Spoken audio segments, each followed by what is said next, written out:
الله الرحمن الرحيم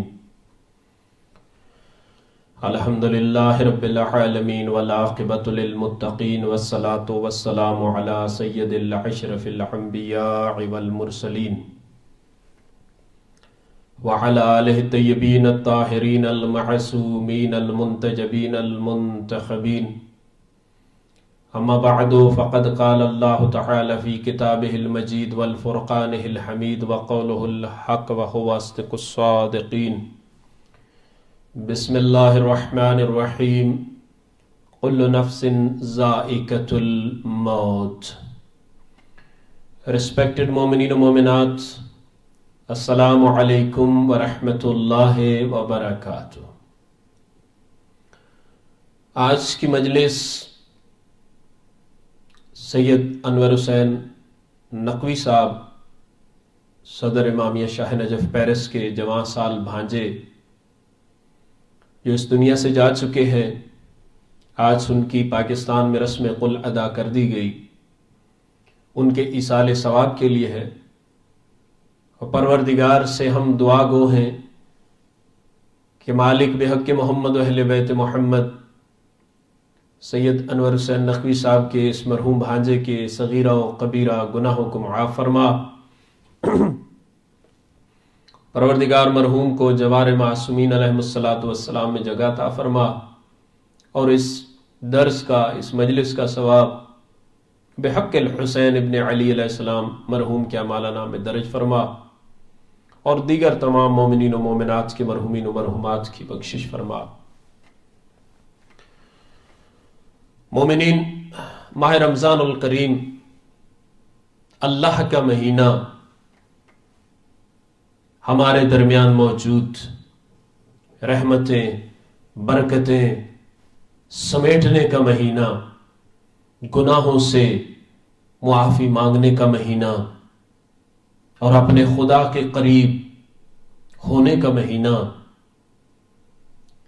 میں نے آپ کے سامنے قرآن کی ایک چھوٹی سی آیہ مبارکہ کی تلاوت کی.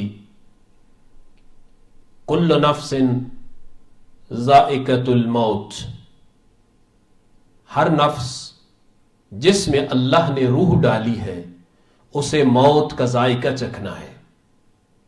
اسے ایک دن اس دنیا کو چھوڑ کے جانا ہے. اسے ایک دن اپنے رشتہ داروں کو الوداع کہنا ہے.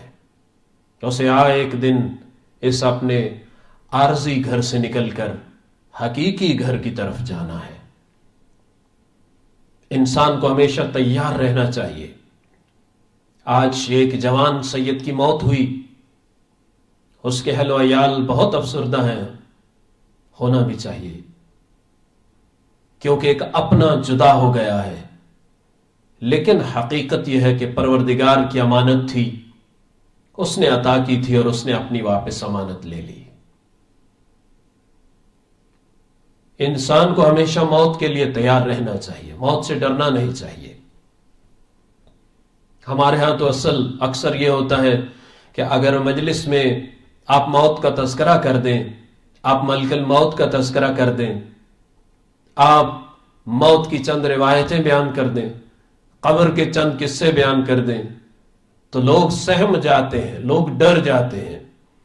اور بعض لوگ تو پھر کہہ دیتے ہیں کہ مولانا صاحب زیادہ موت پہ نہ بولا کریں کیونکہ ہمیں رات کو بہت ڈر لگتا ہے. یا تو اس سے فرار ہو جانا ممکن ہو، یا تو موت سے بھاگ جانا ممکن ہو. موت کا مزہ تو انبیاء کرام نے بھی چکھا، معصومین علیہم الصلاۃ والسلام نے بھی چکھا. موت سے بھاگ جانا ممکن نہیں ہے، موت سے فرار کر جانا ممکن نہیں ہے. معصوم فرماتے ہیں کہ ملک الموت ہر گھر میں 3 دفعہ چکر لگاتا ہے دن میں. امیر المومنین علی ابن ابی طالب علیہ السلام فرماتے ہیں کہ ملک الموت ہر گھر میں 3 دفعہ دن میں چکر لگاتا ہے. پھر مولا فرماتے ہیں کہ اگر تم اتنے بڑے ہو تو اس سے دوستی کر لو اور وہ تمہاری روح نہ قبض کرے. نہیں، ملک الموت کو بھی یاد کرتے رہنا چاہیے، اپنی موت کو بھی یاد کرتے رہنا چاہیے.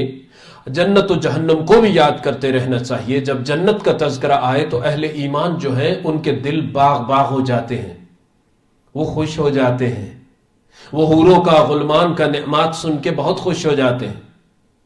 اور جب جہنم کا تذکرہ آتا ہے تو ان کے دل بیٹھ جاتے ہیں, یہ رونا اور چیخنا شروع کر دیتے ہیں, یہ پروردگار کے عذاب سے ڈرتے ہیں, یہ پروردگار کے جہنم جس کا عذاب بہت شدید ہے اس سے ڈرتے ہیں اہل ایمان. دوستوں, موت سے ڈرنا نہیں چاہیے بلکہ اپنے اعمال کو ایسا بنانا چاہیے کہ ہم ہمارے خدا کی ملاقات کے لیے تیار رہیں, ہم ہمارے مالک حقیقی کی ملاقات کے لیے تیار رہیں. ملک الموت سے ڈرنا نہیں ہے بلکہ ملک الموت سے دوستی کرنی ہے. اس کا ذکر بھی کیا کریں, اس کا تذکرہ کیا کریں. موت کا تذکرہ کرنے سے, موت کا ذکر کرنے سے, موت کی یاد تازہ کرنے سے موت کی سختیاں کم ہو جاتی ہیں اور انسان اپنے اعمال جو ہے وہ ان کو بہتر بنانا شروع کر دیتا ہے. میرے مسلمان بہنوں اور بھائیوں, موت سے ایک خوف نہیں ہوتا بلکہ اپنے اعمال کو تھوڑا بہتر بنا دیں, اپنے آپ کو تھوڑا بہتر بنا دیں تاکہ موت کا سامنا کرنے کے لیے ہم ہمارے اللہ کی پناہ مانگتے رہیں اور ہم مرنے کے لیے ہمیشہ تیار رہیں. کیوں؟ موت کے علاوہ کوئی راہ فرار نہیں ہے, اس دنیا میں کوئی رہنے نہیں آیا. اسی لیے پروردگار فرما رہا ہے کہ جو بھی ذی روح ہے, جس میں اللہ نے روح ڈالی ہے, اسے مرنا ہے. خواہ وہ کوئی بھی جنس کا ہے, کوئی بھی جنس سے وہ تعلق رکھتا ہے, اسے ایک نہ ایک دن مرنا ضرور ہے. لیکن موت کی تیاری ضروری ہے. مولا امیر المؤمنین علی بن ابی طالب علیہ الصلوۃ والسلام قبرستان کے بیچوں بیچ کھڑے ہیں اور قبر والوں سے خطاب کر رہے ہیں, مرے ہوئے لوگوں سے خطاب کر رہے ہیں, بات کر رہے ہیں. ہمیں بھی بات کرنی چاہیے, ہمیں قبروں پہ جانا چاہیے, ہمیں قبرستان میں جا کر اپنے مرحومین کی قبروں پر فاتح خوانی کرنی چاہیے, ان کے لیے قرآن کی تلاوت کرنی چاہیے, ان کے لیے پروردگار کی بارگاہ میں مغفرت طلب کرنی چاہیے. اور ان کی قبروں کو دیکھ کر یہ ہمارے اندر ایک سوال بلکہ ہمارے اندر ایک یقین پیدا کرنا چاہیے کہ ہم بھی جیسے ہمارے والدین, ہمارے آباء و اجداد اس دنیا میں نہیں رہے, اسی طرح ہمیں بھی مرنا ہے, ہمیں بھی ایک دن جانا ہے, ہمیں بھی اس دنیا کو چھوڑنا ہے. جس طرح وہ چلے گئے ہمیں بھی جانا ہے, جس طرح وہ آج ان مٹی کی ڈھیریوں میں سو رہے ہیں, ہمیں بھی ایک دن ان مٹی کی ڈھیریوں میں جا کے سونا ہے, جہاں کوئی بھی کام نہیں آئے گا سوائے اعمال کے, کوئی کام نہیں آنے والا. مولا علی علیہ الصلوۃ والسلام قبروں کے درمیان میں کھڑے ہو گئے اور کھڑے ہو کر کہہ رہے ہیں, السلام علیک یا اہل الدیار الموحشہ والمحال المکفرہ یا اہل التربہ و یا اہل الغربہ. مولا فرماتے ہیں, السلام علیک یا اہل الدیار الموحشہ, اے وحشت ناک گھروں کے مالکو, یا اللہ, اے وحشت ناک گھروں میں رہنے والوں, اے وحشت ناک, خطرناک اور خوفناک گھروں میں بسنے والوں. قبرستان سے گزرتے باہر والوں کو کتنی وحشت محسوس ہوتی ہے, تو اس کے اندر سوئے لوگ جو تنہائی میں ہیں, جو اکیلے ہیں, مٹی کے ڈھیر میں سو رہے ہیں, انہیں کتنی وحشت محسوس ہوتی ہوگی. مولا فرماتے ہیں, اے والمحال المکفرہ, اے دنیا سے ہٹ کے نئے انداز کے گھروں میں رہنے والوں, تم پہ میں علی کا سلام. پھر مولا فرماتے ہیں, یا اہل التربہ, اے مٹی میں رہنے والوں, تم پر میرا سلام.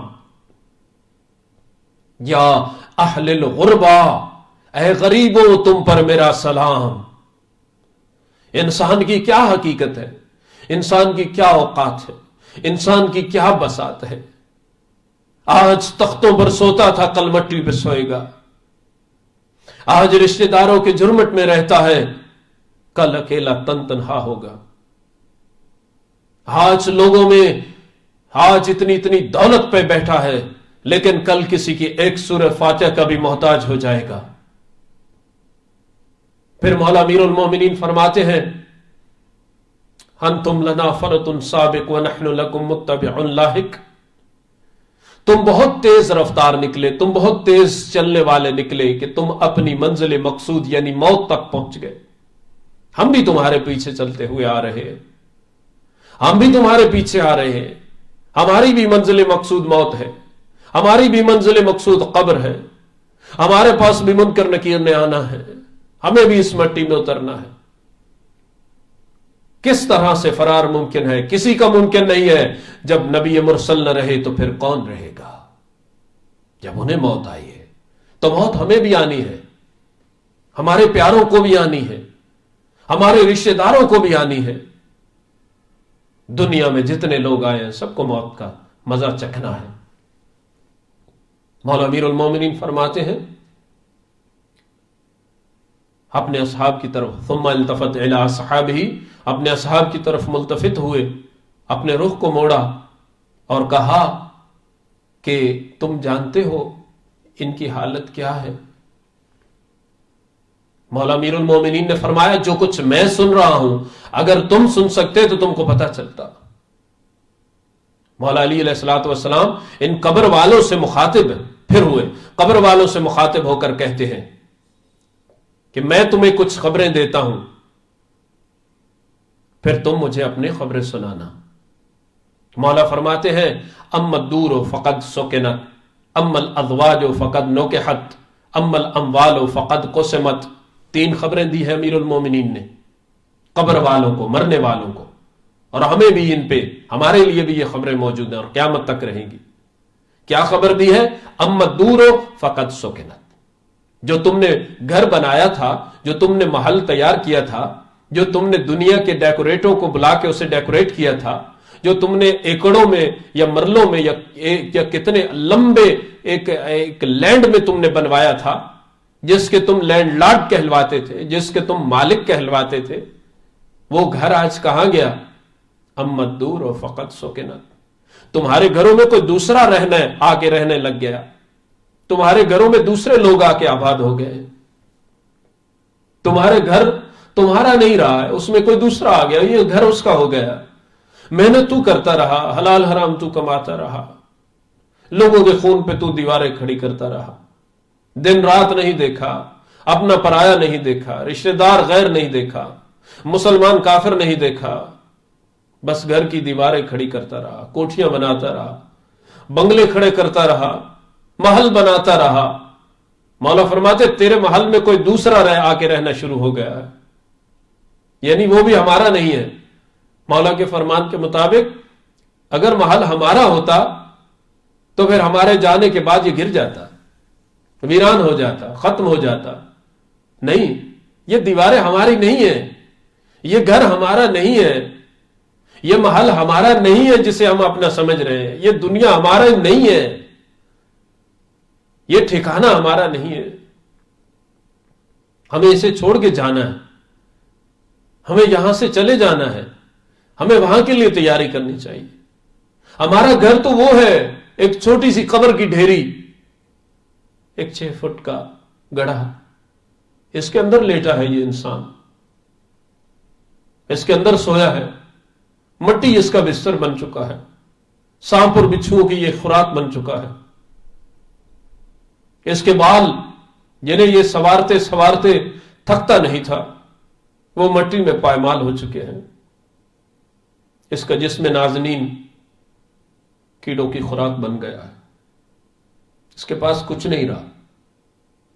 تو اس گھر کے لیے کچھ بناؤ دوستو، میرے مسلمان مومنین مومنات بھائیوں بہنوں، اس گھر کے لیے جس میں ہمیں زیادہ رہنا ہے، جا کے اس گھر کے لیے سب کچھ مہیا کرو جس کے لیے ہمیں بہت زیادہ ضرورت ہے۔ پھر مولا نے فرمایا اما الازواج فقد نکحت، یعنی تمہاری بیویوں نے دوسرے شوہر اختیار کر لیے، یا تمہارے شوہروں نے دوسری بیویاں اختیار کر لی۔ دنیا میں انسان کیا کہتا ہے؟ میرے پاس بیوی ہے، میرے پاس شوہر ہے، میرے پاس گھر ہے۔ گھر مولا کے فرمان کے مطابق ہمارا نہیں ہے، گھر ہمارا قبر میں ہے جا کے، یا آگے جا کے جو بھی مقدر میں ہے، خدا سب کے مقدر میں جنت ہی لکھے، وہ ہے۔ اب بیوی کے اوپر بیوی کا دعویٰ ہوتا ہے کہ یہ شوہر میرا ہے، شوہر کا دعویٰ ہوتا ہے کہ یہ بیوی میری ہے، یعنی ان کا فخر اسی حد تک ہوتا ہے، یہ کہتا ہے یہ میری ہے، وہ کہتا ہے یہ میرا ہے۔ لیکن کیا ہوتا ہے کہ جب شوہر مر جاتا ہے تو بیوی دوسرا شوہر اختیار کر لیتی ہے، وہ بھی اپنی نہ نکلی، یا جب شوہر یا بیوی مر جاتی ہے تو شوہر دوسری بیوی لے آتا ہے، یعنی کچھ بھی نہیں ہے اپنا، یہاں پہ گھر بھی اپنا نہیں ہے، بیوی بھی اپنی نہیں ہے، شوہر بھی اپنا نہیں ہے۔ پھر مولا فرماتے ہیں کہ اما الاموال فقد قسمت، مختصر وقت میں، کہ جو تم نے مال جمع کیا تھا، جو تم نے کام کر کر کے پیسہ جمع کیا تھا، جو تم نے بینک بیلنس بنایا تھا، جو تمہاری جائیداد تھی، وہ تمہارے رشتہ داروں نے، دوسروں نے آپس میں تقسیم کر لی ہے، وہ بھی اس کے ساتھ قبر میں نہیں گئی، تو جائے گا کیا؟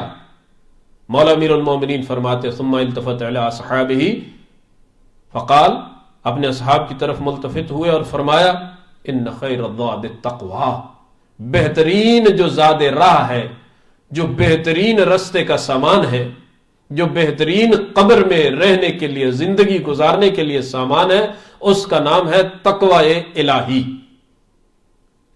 تقوی اختیار کرنا ہے، یعنی خدا کے خوف میں، خدا کے عذاب کے خوف میں جینا ہے، تقوی الہی اختیار کریں، اللہ کے قریب ہو جائیں، اس دنیا سے دل مت لگائیں، یہ دنیا بہت بے وفا ہے، دھوکہ دے جاتی ہے، قبر کے دہانے پہ کھڑا کر کے دھکا مار کے سارے دنیا دار ہٹ جاتے ہیں، وہ اپنے ہوں پرائے ہوں سب ہٹ جاتے ہیں، گھر ہٹ جاتا ہے، مال ہٹ جاتا ہے، پیسہ ہٹ جاتا ہے، رشتہ دار چلے جاتے ہیں، قبر میں کیا کام آئے گا؟ اپنے اعمال اور تقوی الہی نظر آئے، کام آئے گا۔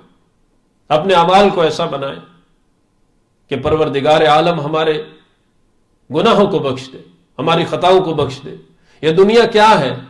آج دنیا میں کتنی لمٹ ہے رہنے کے لیے؟ 50 سال، 60 سال، 70 سال، 80 سال، بس اس کے بعد تو زندگی سے موت بہتر ہو جاتی ہے۔ یہ کیا کرے گی 50-60 سال کی زندگی؟ زندگی تو انبیاء کو اللہ نے اتنی لمبی دی، ان سے پوچھتے ہیں کہ دنیا کو کیسا پایا انہوں نے۔ حضرت نوح علیہ السلام کی سینکڑوں سالوں میں زندگی ہے، 950 سال اور سم تھنگ تو تبلیغ کا زمانہ ہے۔ جب ملک الموت روح قبض کرنے کے لیے آئے حضرت نوح علیہ السلام کی، تو ملک الموت نے ایک سوال کیا، 2000 پلس زندگی جینے والے نبی سے ایک سوال کیا کہ یا نبی اللہ، دنیا کو کیسا پایا؟ اللہ کا نبی کہتا ہے دنیا کو ایسا پایا جیسے ایک گھر کے 2 دروازے ہوتے ہیں، ایک سے داخل ہوا تھا، دوسرے سے اب تم لینے آ گئے، یعنی ایک گھر کے 2 دروازے ہوں، ایک طرف سے آپ داخل ہوں، دوسری طرف نکلنے میں کتنی دیر لگتی ہے؟ تو جب ہزاروں سال جینے والوں کو بھی، انبیاء کو بھی، ان کے لیے بھی یہ دنیا بڑی مختصر لگی، تو ہماری دنیا تو ہے ہی بہت مختصر۔ لہذا اس دنیا میں جینے کے لیے ہمیں آخرت کا بہترین زاد راہ جو ہے اس کا بندوبست کرنا چاہیے۔ والحمدللہ رب العالمین۔ یا اللہ تجھے واسطہ محمد اہل بیت محمد علیہ السلام کا، جس مرحوم کے لیے اس مجلس کا بندوبست کیا گیا، سید انور حسین نقوی صاحب، ان کے بھانجے کے صغیرہ و کبیرہ گناہوں کو معاف فرما۔ میرا اللہ ان کو جوار معصومین میں جگہ عطا فرما۔ میرا اللہ مرحوم کے لواحقین کو صبر جمیل عطا فرما، اور سید انور حسین نقوی صاحب اور ان کے اہل و عیال کو صبر جمیل عطا فرما۔ یا اللہ بحق محمد و اہل بیت محمد تمام مومنین و مومنات کی مشکلات کو آسان فرما۔ امامیہ شاہ نجف پیرس کے جتنے بھی مومنین و مومنات ہیں بالخصوص اور بالعموم تمام دنیا کے مسلمین و مسلمات و مومنین و مومنات، خدا سب کی نیک دینی شرعی حاجات کو پورا فرما۔ میرا اللہ ہمیں صراط مستقیم پہ گامزن فرما۔ میرا اللہ ہم سب کو اس کرونا وائرس سے محفوظ فرما۔ یا اللہ امام زمان علیہ السلام کے ظہور میں تعجیل فرما، ہم سب کو امام زمان علیہ السلام کے انصاروں میں شامل فرما۔ یا اللہ بیمار کربلا کی بیماری کا تجھے واسطہ ہمارے بیماروں کو شفاء کاملہ واجلہ عطا فرما۔ یا اللہ تجھے واسطہ محمد و اہل بیت محمد کا بے روزگار مومنین و مومنات کو روزگار عطا فرما۔ صاحب روزگاروں کے روزگار میں دن دگنی رات چگنی برکت اور ترقی عطا فرما۔ یا اللہ بے اولاد مومنین کو اولاد نورینہ عطا فرما۔ خدایا صاحب اولادوں کی اولاد کو نیک اور صالح فرما. یا اللہ ہم سب پہ اپنے خصوصی رحم و کرم کا نزول فرما. یا اللہ ہم سب کو حج بیت اللہ کی سعادت نصیب فرما. زیارات محمد و اہل بیت محمد نصیب فرما. اللہم صلی علی محمد و آل محمد. والسلام علیکم ورحمۃ اللہ وبرکاتہ.